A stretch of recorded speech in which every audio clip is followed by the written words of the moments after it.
Well, good morning, everybody. This is Barry Jones with SP History, and this is part six or episode six of the E. Howard Hunt series. And if you've been following this series and have watched the earlier episodes, you know that I've been trying to establish two things simultaneously. A connection between E. Howard Hunt and the CIA, which is pretty simple to do, and B, a connection from both of those to the JFK assassination. Ergo, if one is involved, the other is involved. And so I'm going to tie all that up today. We've entitled this series All the President's Men. This is named after the first public exposure of the covert operative known as E. Howard Hunt to the American people after the Watergate break-in in 72.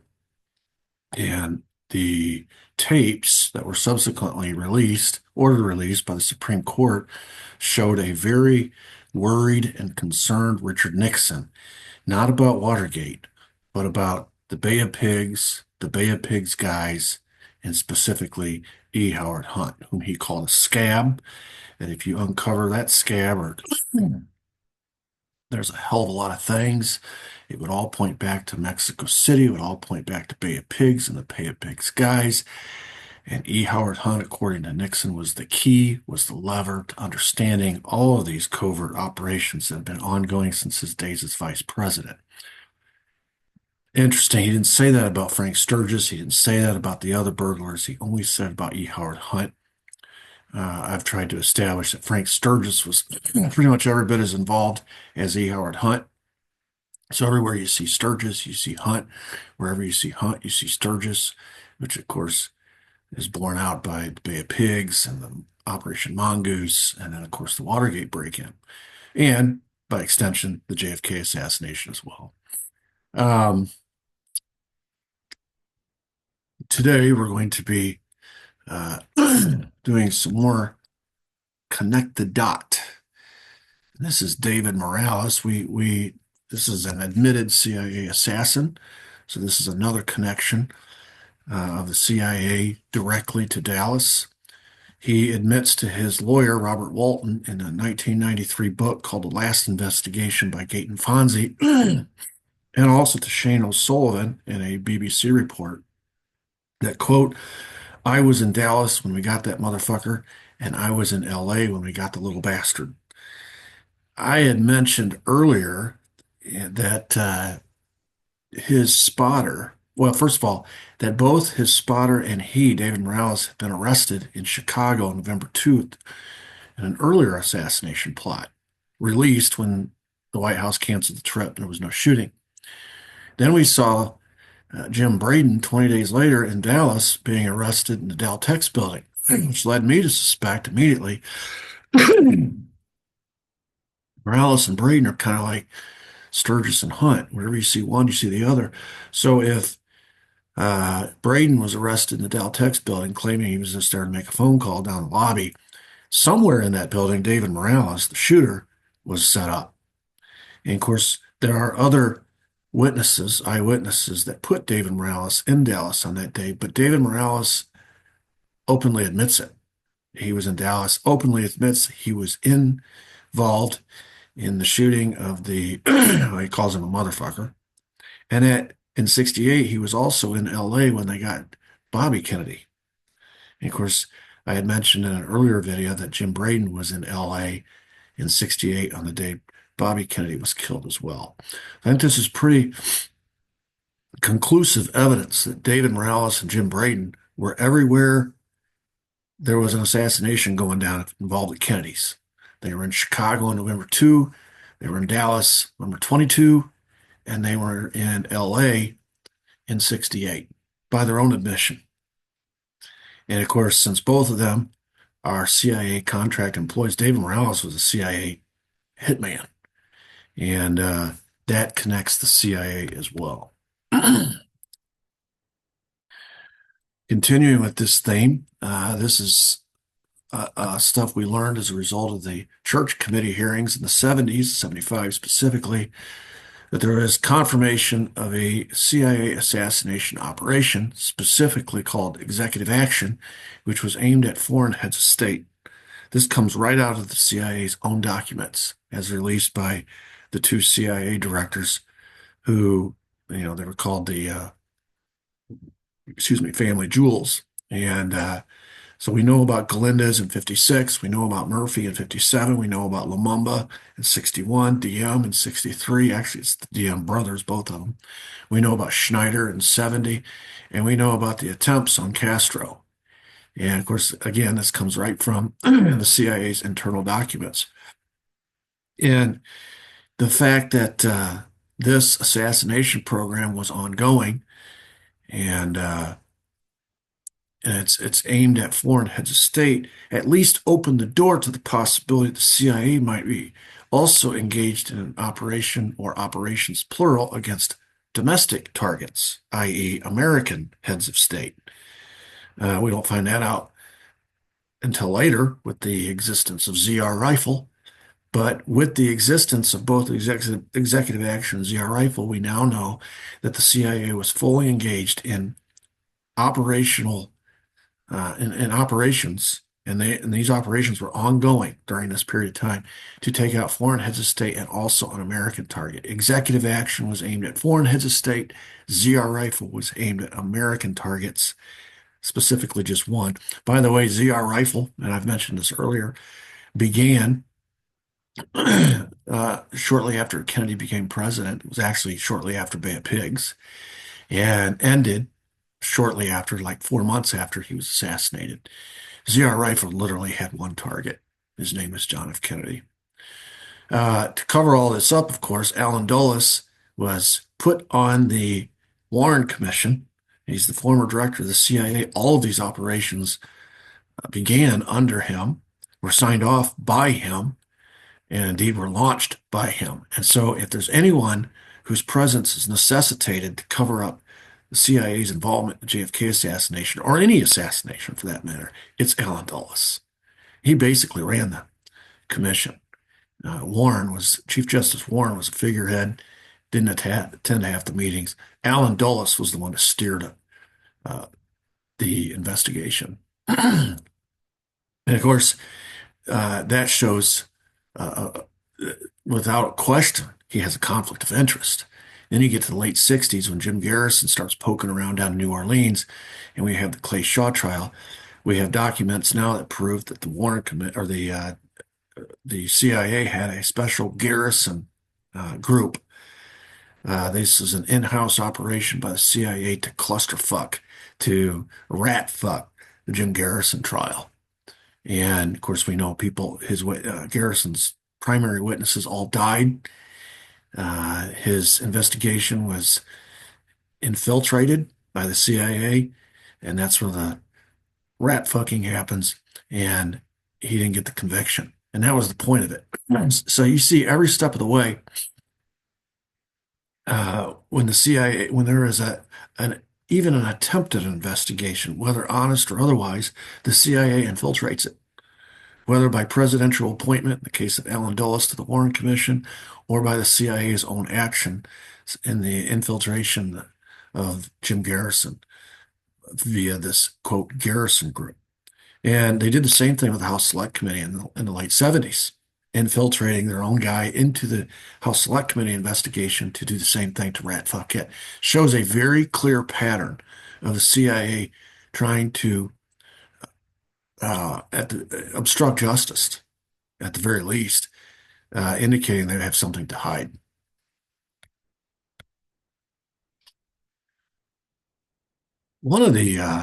Probably one of the most accurate, ironically, sources on who did what with respect to the JFK assassination actually comes from the Cuban intelligence.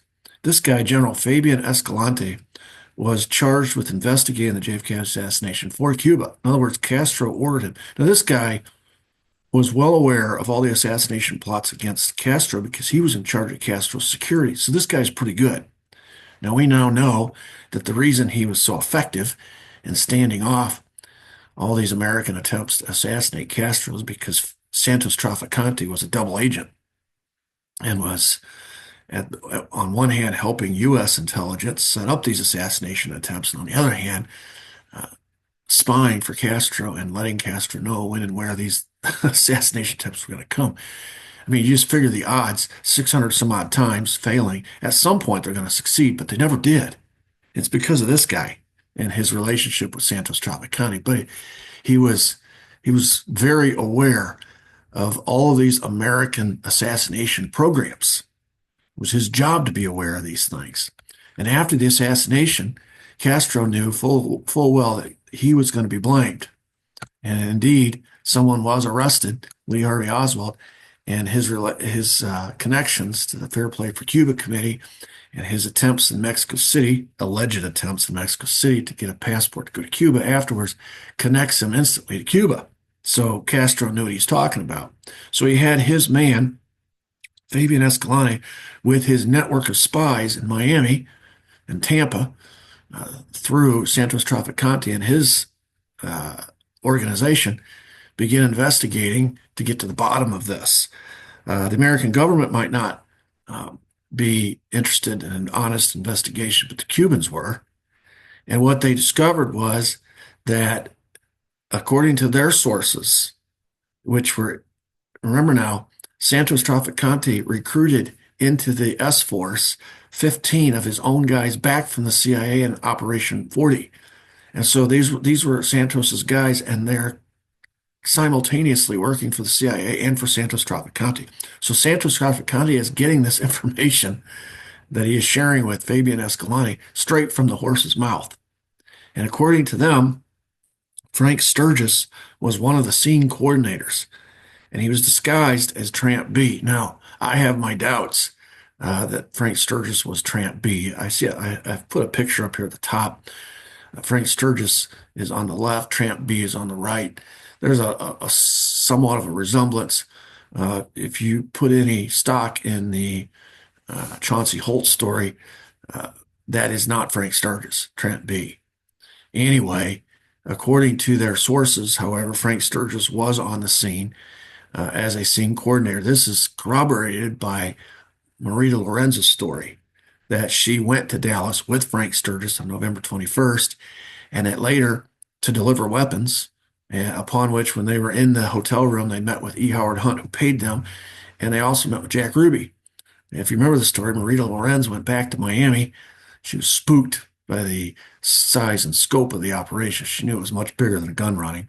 The next day, of course, Kennedy was shot. She went to the FBI, told them everything she knew. The FBI didn't care. The FBI just ignored the story, said if it wasn't an FBI, this was a CIA. What she was talking about was all CIA, so it didn't involve the FBI, so they just ignored it. And then later, she said Frank Sturgis came back to Miami and bragged to her how we killed the president that day. So we know Frank Sturgis was there. We also know that David Atlee Phillips was there and that he had led, this is again according to Fabian Escalante, that he had led the CIA's Western Hemisphere covert ops, and that he had met several times before November 22nd with Lee Harvey Oswald under the alias, quote, Maurice Bishop. He was the CIA's disinformation chief. He was the guy who came up with the Mexico City story. That's where he was based. And that's what his expertise was, disinformation. And in order to tie Oswald, the alleged assassin of JFK, to Cuba, he made up this Mexico City story about him going to the Cuban embassy, et cetera, et cetera. So we know Frank Sturgis was involved. We know David Atlee. Now, these are both CIA guys. Frank Sturgis is a widely known CIA asset, has been since the 50s. He's an admitted assassin for the CIA. David Atlee Phillips was the number 2 in charge of the CIA. He was in charge of the entire Western Hemisphere. So clearly the CIA is involved. Richard Helms led the CIA's anti-Cuban covert ops. And of course, Fabian knew this in his long-running struggle to keep Castro alive. He knew who his counterpart was on the other side, was Richard Helms. And Richard Helms was the number 2 in the CIA during this period. He would later become the CIA director. General Charles Cabell was the number 2. He was the guy that helped plan the Bay of Pigs, got fired by Kennedy. At the same time, Alan Dulles did. He was the former director, deputy director of the CIA, and he was the brother of Dallas Mayor Earl Cabell. And what Fabian Escalante is saying is that all these people were involved. Frank Sturgis was there. David Atlee Phillips ran the disinformation. Richard Helms was in charge of all the anti-Cuban covert ops. This all falls under his purview. General Charles Cabell was helping with until he got fired, but his brother was the mayor of Dallas. No one had more motive to want to see uh, something bad happen to Kennedy than Earl Cabell, because he had fired his brother. And both of these guys, Earl Cabell was also in the CIA, and Charles Cabell was longtime CIA. So the long-running feud between the White House and the CIA created enemies, among whom of which was the two Cabell brothers. And boy, you can't get more strategically placed than Earl Cabell, the mayor of Dallas, who incidentally was involved in the changing of the motorcade route the night before the motorcade. And then David Morales, who turns out to be one of the shooters, most likely from the Deltex building. All of these guys are certifiably CIA. They're not peripherally CIA. They're not CIA contract agents from the private sector. They're not even assets that are used from time to time. They're full-fledged officers in the CIA. And according to Fabian Escalante, all of these had parts to play in Dallas. And of course, Fabian Escalante continues on. And this is what he did for Castro. He named names. And a lot of these people he knows because of their close relationship with Santos Trafficante, who is a mafia boss. And Santos Trafficante, who is the former Cuban mafioso, now he's the Don of organized crime in Florida, is listing for them. It's interesting. Um, Santos had more information about the JFK assassination than seemingly anybody. Um, he is telling his spy network is communicating to Fabian Escalante all this information. In the 70s, in 72 to 74, the reason we find out about the S-Force is because after Watergate, F. Lee Bailey's law firm is the one of the Index 4 attorneys.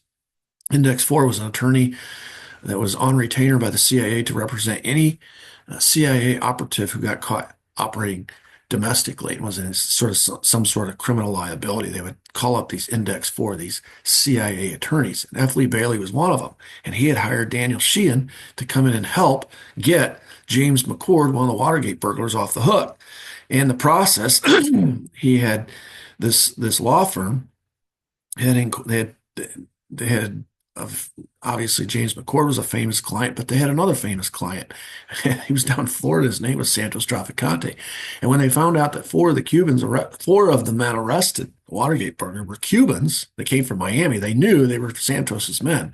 So they approached Santos and had a day-long interview with him, and where he told them this entire story about the S-Force, about the American government's involvement, Nixon. I mean, I went into a lot of detail telling that story.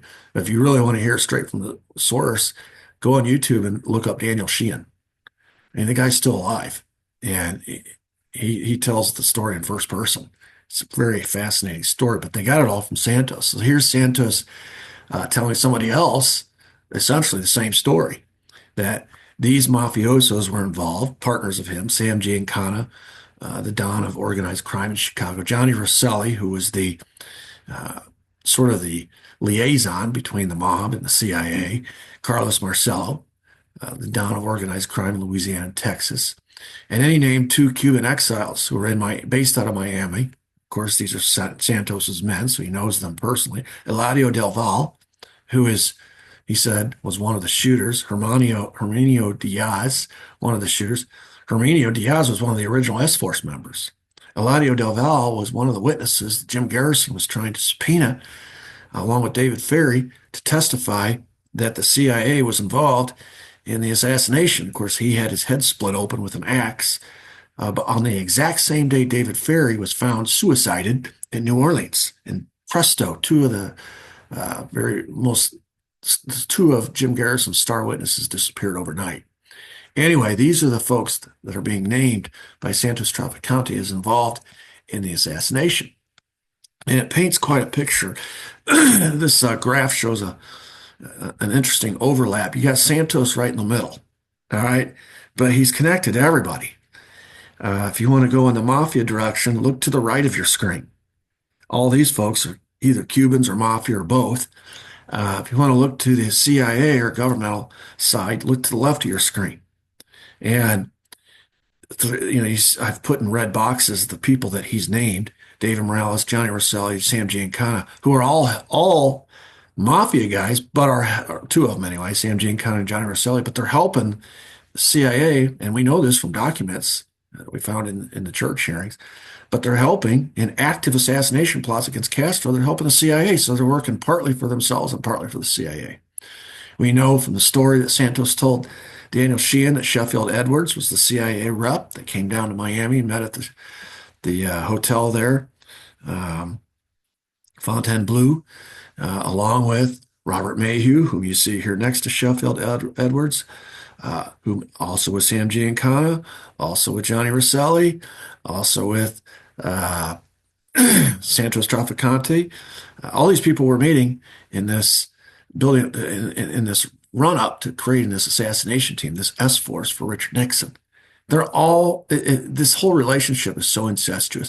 I get such a kick out of people who are trying to divide the CIA from the mob from the Cubans. You can't divide them. They're all in the same pot of stew. They all make up the same goulash, so to speak. They make up a holy trinity. Each one, they're not all equally important, obviously. The CIA calls the shots, probably pays the bills. In some cases, not all. Some cases, the mob is paying the bills, skimming from their own casinos in Las Vegas, and laundering it through Meyer Lansky and his bank down in Miami. But in a lot of cases, it's the CIA calling the shots, paying the bills, and they use as their grunt men, the guys who do the dirty work, the mob. And of course, most of the people who make up the mob coming from Florida are Cubans. If you come from Florida, you're part of Santos' crew, you're Cuban. So please don't get sucked into this line of demarcation where you're trying to separate these people and say, well, the mob did it, or the Cubans did it.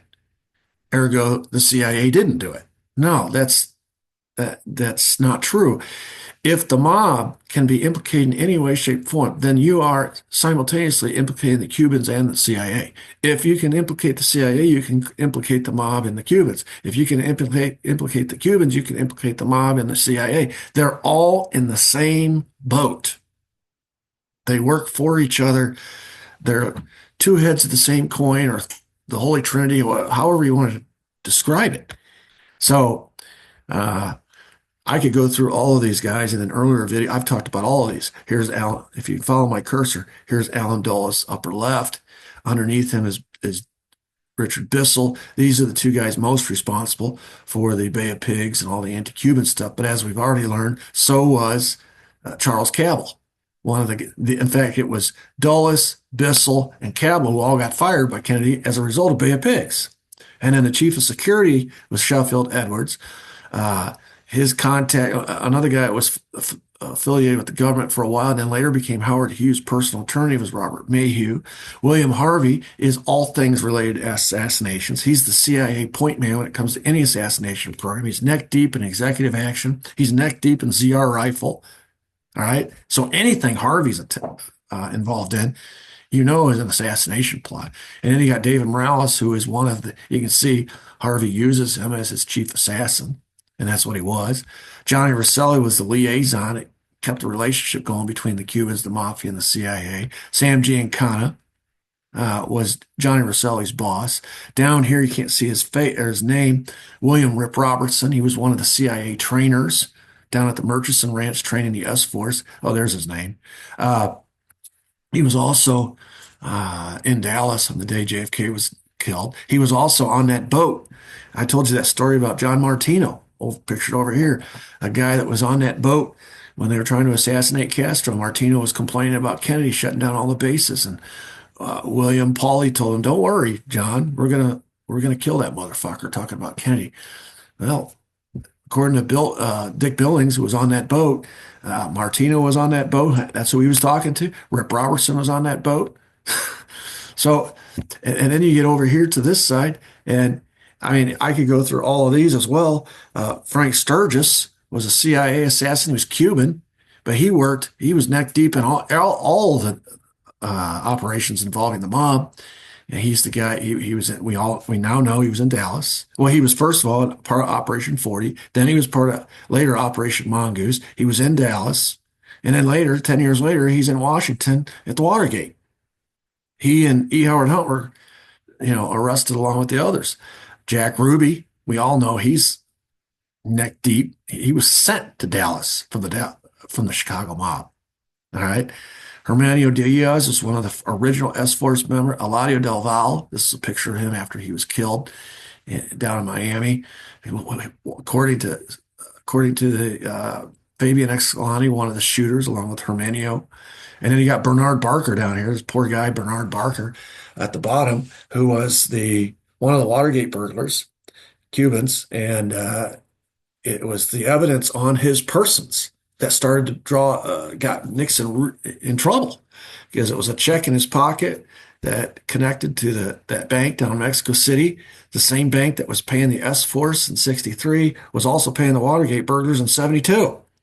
All the cash with the sequence serial numbers, brand new bills.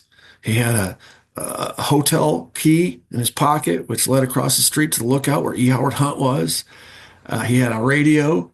Nobody goes anywhere with just one radio, one walkie-talkie. Somebody else has that walkie-talkie. Of course, that was the lookouts across the street. He had all this evidence on him. He had a little notebook that had a White House phone number in it to E. Howard Hunt. So instantly, E. Howard Hunt is being drawn into this Watergate scandal. It's splashed across the front pages, which is and this is what Nixon's so concerned about. If they investigate E. Howard Hunt, it's going to go well beyond Watergate. It's going to go back to all these people and all these assassination attempts he was involved in to try to kill Castro. And of course, what Nixon knows now, don't get it confused. Nixon created the S-Force to assassinate Castro. But remember, he lost the election in 16, lost control of the S-Force. He did not order the assassination of JFK. I've never come across any evidence that said that. But he knows that it was the S-Force that killed Kennedy, and he knows how that's going to be perceived by the public. He's an opponent, a political opponent of Kennedy. He's just been busted in the 70s for launching a spy operation against the Democrat Party at the Watergate.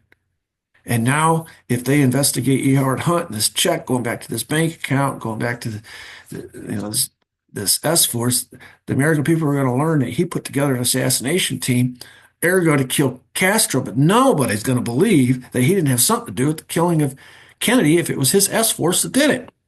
So he's terrified of that. That's the real story of Watergate, by the way. Now, continuing on with Fabian Escalante's investigation, it's his determination that these Cubans, mostly, or mob, however you want to characterize them, were the useful instruments. They were the ones that were recruited by the CIA from Santos Traficantes. They were his soldiers. But because they're Cuban, and in order for Operation 40 to succeed, you got to use Cubans to infiltrate Cuba, right? So the CIA recruited Santos Traficantes soldiers, anti-Castro soldiers, to launch Operation 40. These were later trained to launch Operation Zapata, which we know as the Bay of Pigs invasion. These are all CIA trained, CIA paid, but these are Cuban mafia types that come from these anti-Castro organizations like the Anti-Castro Cuban Revolutionary Council, the CRC, the Alpha 66, all these different. Later, they transitioned from Operation 40 soldiers into Operation Mongoose soldiers. It's the same people. Operation 40 and Operation Mongoose are the same operation. They just changed names to fool Khrushchev. Then from that pool of anti-Castro soldiers who are simultaneously working for the CIA and also for Santos Traficante, the S-Force is created. These are still Santos men, but they've now been paid for the last couple of years by the CIA, so they are also CIA men. And then you fast forward to 63, and they are involved in the assassination of JFK. I've done several videos on all of the different S-Force members that were in Dallas on that day. Some of them, according to Fabian Escalante, were directly involved as shooters. And then you fast forward to the 70s, and they're involved in the Watergate burglary as well. Four of them. Four of the seven arrested. Um, the Actually, it's the four Cubans, and the only one excluded from that, among the ones arrested in the Watergate, was James McCord, who was not a Cuban, and then E. Howard Hunt across the street. So really, five of the seven. And it was just James McCord and G. Gordon Liddy that were not S-Force members or liaisons for the CIA that trained the S-Force in some manner, shape, form, part of the S-Force. Five of the seven were part of the S-Force. So it's the same S, and that's why, and they were chosen because they knew what documents to look for. Remember, Nixon was paranoid that the new chair of the DNC, Larry O'Brien, who had been for 25 plus years the lobbyist in D.C. for Howard Hughes. And of course, remember the story, Nixon had gone to Howard Hughes to create this assassination team. So now Larry O'Brien is suddenly the DNC chair, and it's an election year, and he's scared to death. Larry O'Brien knows about this assassination team that Nixon went to Howard Hughes, his boss, to put together in 60, and is going to reveal that sometime during the campaign. So he sends these S-Force guys in to look for these documents about themselves and about the existence of their little assassination team, which they called the Triangular Fire Team. So it's not a coincidence that these S-Force members are the ones going into the Watergate. They know what to look for. All right. Now, continue. I'm telling this story, Fabian Escalante, and what he's telling, what he's reporting to Castro. He's telling them Castro is getting the straight skinny. He's getting the full story, the background, the filler, all the stuff in between, all the stuff that we, as American people, none of us got, the stuff that the Warren Commission hid from us. Fabian Escalante is telling Castro all this. And he's saying that on the afternoon of November 22, 1963, Bobby Kennedy reached out to one of his Cuban contacts. He's a Bay of Pigs veteran, and he was an associate, one of Bobby's associate in the Cuban exile community down in Miami. His name was Enrique Harry Ruiz Williams. And according to Fabian Escalante, of course, this has been corroborated many different ways, including by RFK himself, Bobby's initial reaction was to tell this Cuban contact of his that, quote, one of your guys did it. And of course, by saying one of your guys did it, he's saying one of Santos guys, one of these mafia slash CIA slash Cuban guys did it.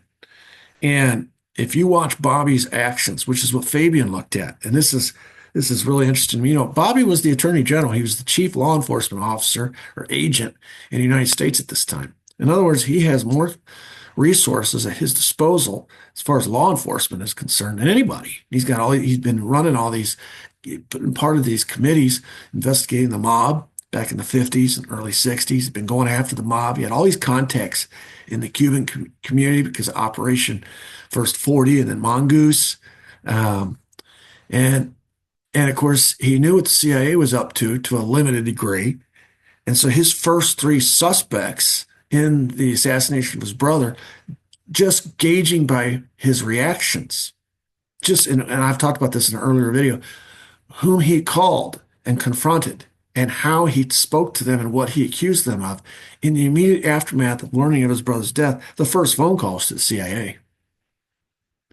And the second one was to his mafia contacts in Chicago. And his third one was to Harry Ruiz Williams down in Miami in the Cuban community. So it's pretty clear what direction Bobby is going. And as I've said, and I cannot hammer this point home enough. If you see my cursor, I'm circling three suspects here that Bobby had. And what's important about that is that those suspects, though they appear on this PowerPoint as separate entities, they are really one and the same. Okay? The CIA had gone into business with the mafia to kill Castro. And the mafia, you're talking about all the different families, but the family that was used specifically to infiltrate and get to Cuba and do the dirty work was Santos Traficante's family down in Florida because they were Cubans. And there were all these Cuban exiles that were very motivated to want to overthrow Castro. So this means that the CIA is in business with the mafia. They're two heads of the same coin, and they're both using the Cubans as their to do their dirty work. So these are the three suspects. But if you were to ask Bobby, and I've listened to his son talk about this, and he's made the same point. He said if you take those three and put them in, rank them as to who's making decisions of those three entities, it's clearly the CIA. The mafia works on behalf of the CIA. The Cubans work for the mafia. That's a flow chart. So uh, I'm trying to show how strong the connection is, not just amongst those who care to investigate it here at home, but Fabian Escalante is very aware that, oh yeah, these operators, these mechanics might be Cuban. They might be Santos's guys, but they're all on the payroll and they're working on behalf of the CIA, which means the United States government. And so this setup of Lee Harvey Oswald to blame Cuba is sanctioned by the U.S. government or some rogue element within the U.S. government in the CIA. And so this is the story that Fabian Escalante is communicating to his boss, Fidel Castro. So in a lot of ways, Fidel Castro had a more accurate view or understanding of what happened on November 22nd than our succeeding president, LBJ, did. If you're just going to stipulate that LBJ was an innocent bystander, didn't know himself what was going on. However, if you believe, as I do, that he was one of the conspirators, then you know that he had a pretty accurate understanding of what happened too.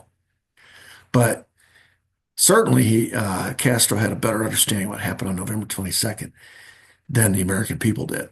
The American people have been sold a lie for 61 years. All right, there's some questions that really prompted me to start investigating this as I took this class my senior year in college, going back to 1996. So it's been about 28 years ago. And these are some of the questions that I had that my professor could not answer. And these are the answers that I've learned subsequent in my research of the Watergate scandal. And of course, research of the Watergate scandal pointed me back to the JFK assassination because it was the same people. So question number one was, now, by the way, just a little background. My professor taught this for an entire semester. And we covered every angle of the Watergate scandal you could imagine, all the different personalities involved, et cetera, et cetera. But it was a very superficial understanding. It was really just an examination or a re-examination of the government narrative. And when we got to the end, he offered us a couple days to just come in and ask questions because he could see some of us had our doubts. And so we went in and asked all these questions. There were certain questions he couldn't even answer.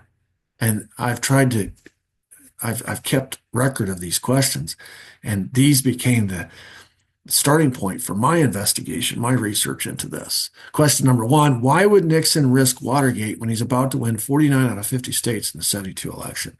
The way the government narrative was posited was that this was a political scandal and he was trying to win or ensure that he would win the 72 election. He was on his way to winning anyway. He didn't need to do this. And the answer that my professor gave me was, well, he's trying to win the 72 election. He's trying to guarantee, he wants to find out what the Democrats are up to. We found out that the creep and the plumbers were up to all this rat fucking of the Democrat Party, and they were trying to ensure that they ran against a weak candidate, and they were infiltrating the Democrat Party and sort of screwing it up from within. It was all presented as part of this political operation to win the 72 election. I just didn't buy that. I thought, he isn't stupid. Nixon, above all, is not stupid. He knows he's going to win. McGovern is McGovern in 72 couldn't even get somebody to accept the vice presidential slot. Even his own party knew he was going to lose. So why, if he's going to win in a landslide, would he risk everything? And of course, what my research has led me to conclude is that Nixon is panicked about Larry O'Brien being named the DNC director. And he knows that Larry O'Brien, as having been the chief lobbyist in D.C. for Howard Hughes for the last 25 years, certainly knows about Howard Hughes creating this S force on behalf of Richard Nixon.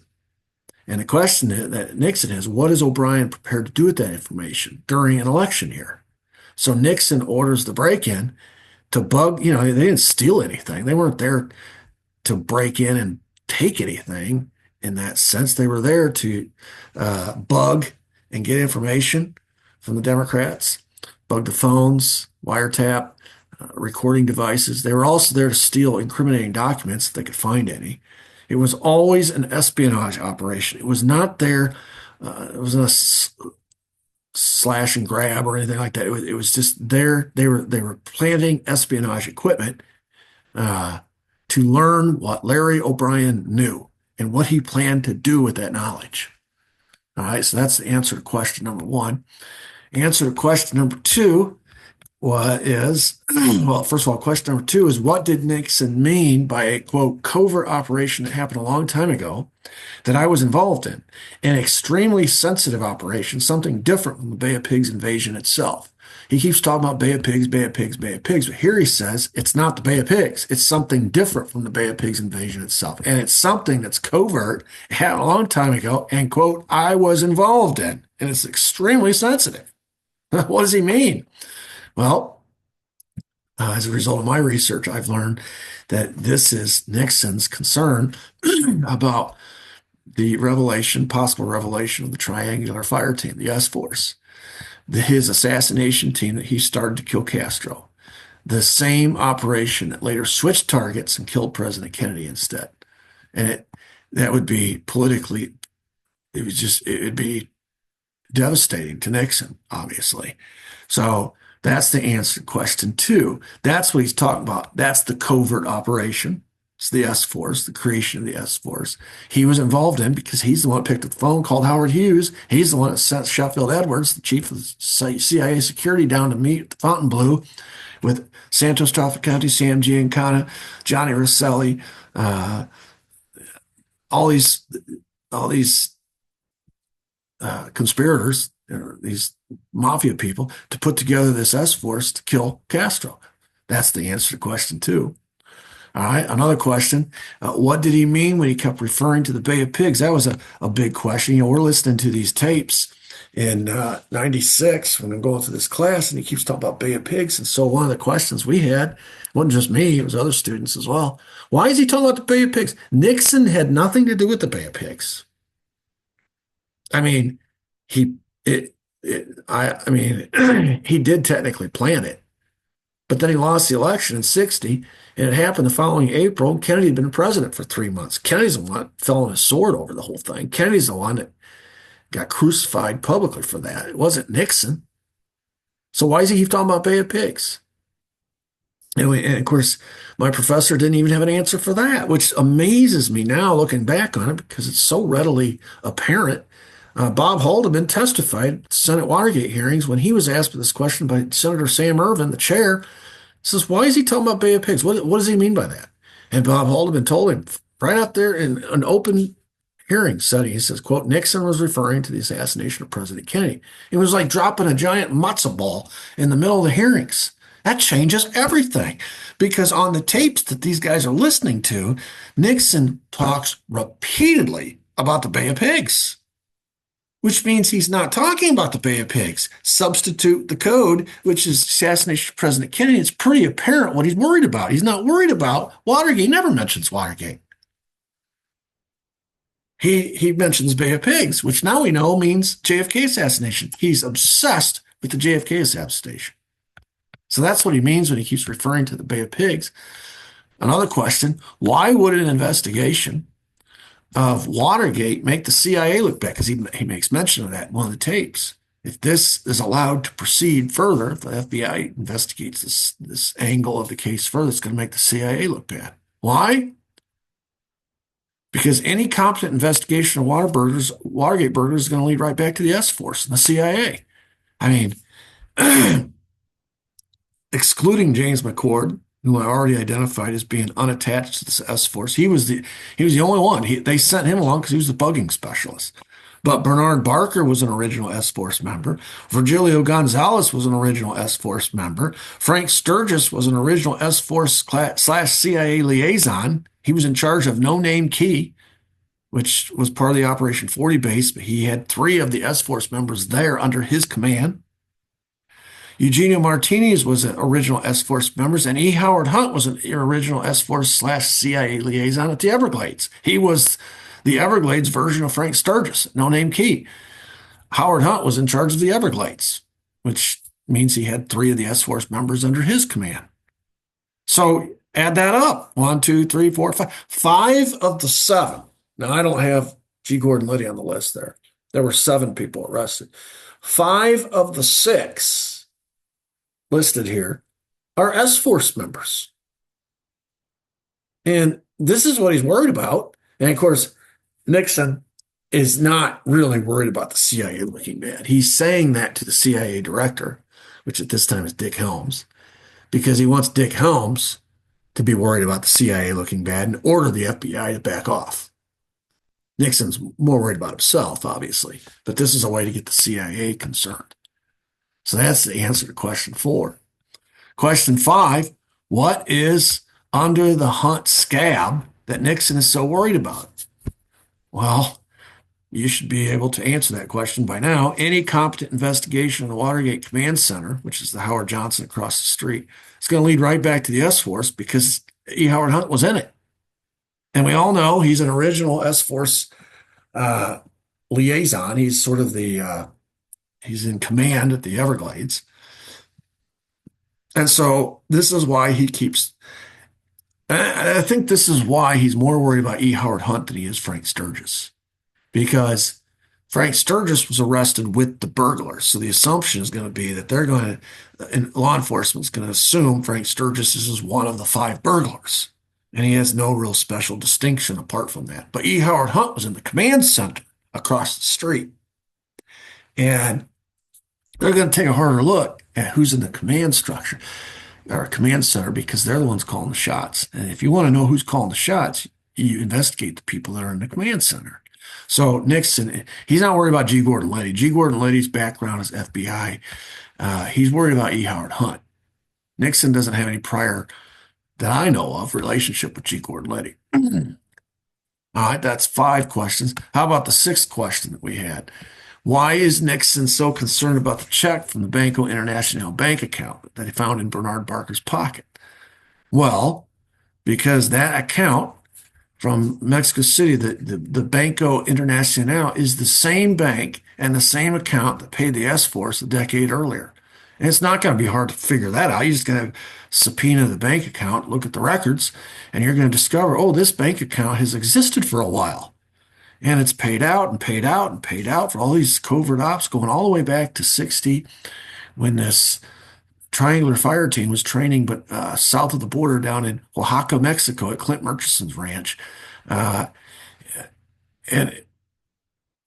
and so this bank account has paid all of these covert ops. They've used the same account, the same bank, and in fact, the same attorney who controls the same account. So, this is one of the reasons why you watch the movie All the President's Men. The Deep Throat keeps telling Bob Woodward and Bernstein to follow the money. The money will tell you the answers. And this is what Nixon was very paranoid about. Again, my professor had no answer to that question. His answer was, well, because it'll trace back to the committee to reelect, and it's illegal to use political funds for illegal activities like this. And you can see it proves that the Nixon campaign was illegally raising campaign money to pay for these plumber operations, and that's illegal. That was the extent of his knowledge. It's much more sinister than that. Question seven. What is meant by Mexico City stuff and quote, very sensitive covert projects further south of the border?